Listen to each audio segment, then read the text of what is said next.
정말 환자분들 입장에선 말 그대로 갑자기? 라고 느낄 수밖에 없거든요.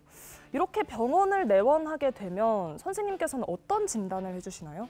일단 고관절 자체에 문제가 있는지 아니면 다른 부위에 문제인지를 먼저 파악을 해야 돼요.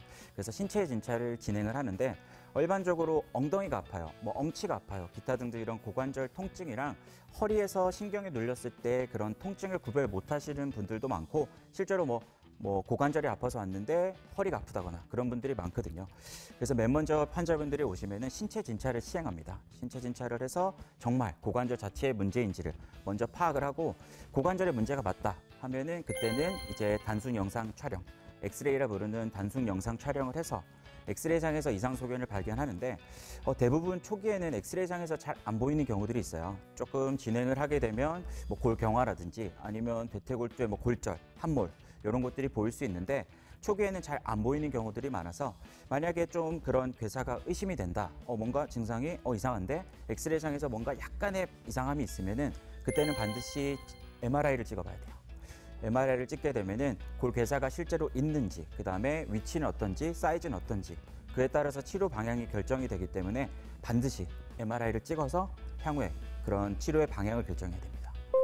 그렇다면 치료는 어떻게 받을 수 있죠? 수술이 꼭 동반이 돼야 할까요? 치료를 크게 나누면 이제 보존적 치료, 그러니까 수술을 하지 않는 보존적 치료와 수술적 치료를 구별할 수 있는데 보존적 치료는 이 약물 치료라든지 아니면은 주사 치료라든지 다양한 방법들을 시행할 수 있습니다.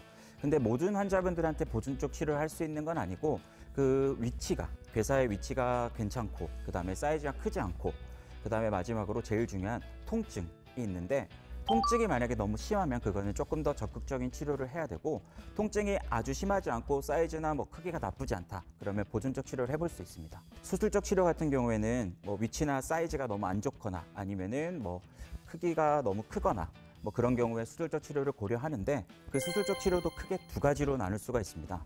하나는 이제 관절 보존술이라 부르는 이 내 관절을 조금 살려서 오래 써볼 수 있는 그런 방법이 있고 또 하나는 아예 이 관절을 내가 살릴 수 없다 아니면 나이가 좀 많으셔서 이걸 어떻게 회복하기가 힘들다 싶은 분들에 한해서는 인공관절 전치환술을 시행해 볼 수 있습니다. 수술도 좀 무시무시합니다. 그럼 이렇게 수술을 한 후에는 어떻게 관리를 하면 좋을까요? 주의사항 같은 게 따로 있을까요? 아까 관절 보존술과 이제 인공관절 치환술을 아까 설명을 드렸는데요. 이제 관절 보존술에는 여러 가지 방법들이 있는데요. 다발성 천공술이라고 해서 여러 개의 구멍을 뚫어서 그 괴사 있는 부위의 피를, 혈행을 다시 회복시켜주는 방법이 있고 중심 감압술이라고 해서 아예 그 괴사 있는 부위를 통으로 날린 다음에 필요하다면 골 이식술 같은 걸 같이 시행해서 회복을 도와주는 방법이 있고 괴사가 조금 진행된 상태이긴 한데 나이가 너무 젊다 그러면은 괴사가 좀 덜 진행된 부위의 뼈를 돌려서 회전 절골술이라는 방법을 시행해 볼 수 있습니다.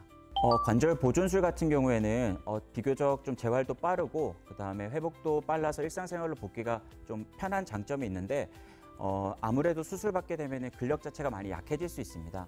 뼈에 결국엔 손을 대기 때문에 넘어지거나 아니면은 다치거나 하면은 골절의 위험성이 있어서 반드시 초반에는 목발이나 아니면 워커 같은 그런 보행 보조 장치를 이용하셔야 됩니다. 아마 들어보신 분들이 있으실 건데 인공관절 수술을 하게 되면 제일 무서운 것 중에 하나가 감염이랑 탈구예요.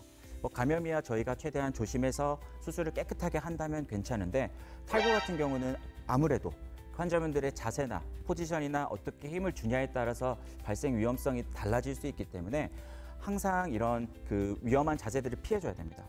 근데 이제 수술하는 방법들이 다 의사마다 조금씩 달라서 반드시 이제 수술한 의사분에게 어떤 자세를 피하면 좋은지 물어보고 그 자세를 피해서 하시는 게 좋겠습니다.